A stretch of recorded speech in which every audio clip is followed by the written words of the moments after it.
अस्सलाम वालेकुम friends, welcome back to my YouTube channel daily tips with Asma. आज की इस वीडियो में हम आपको बताएंगे मासरा नाम के बारे में अनोखी और दिलचस्प मालूमात।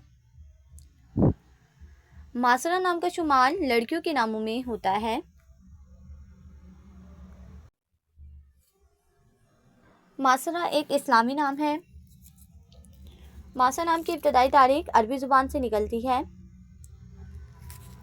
मासरा नाम की लड़कियों के लिए खुशकिस्मत नंबर 8 माना जाता है। माहिरीन के मुताबिक मासरा नाम की लड़कियां बहुत सब्र वाली होती हैं। मासरा नाम का मतलब है अच्छे काम करने वाली।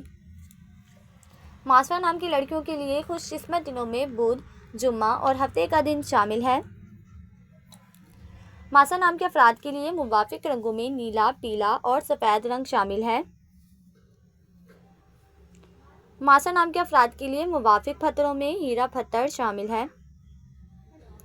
खुशकिस्मती वाली धातुओं में हिंसों के हिसाब से चांदी और तांबा शामिल है। फ्रेंड्स, अगर आप अपने नाम का मतलब जानना चाहते हैं तो कमेंट बॉक्स में अपना नाम लिखें। इंशाल्लाह हम आपके नाम की वीडियो ज़रूर बनाएंगे। Thanks for watching. अल्लाह हाफिज़।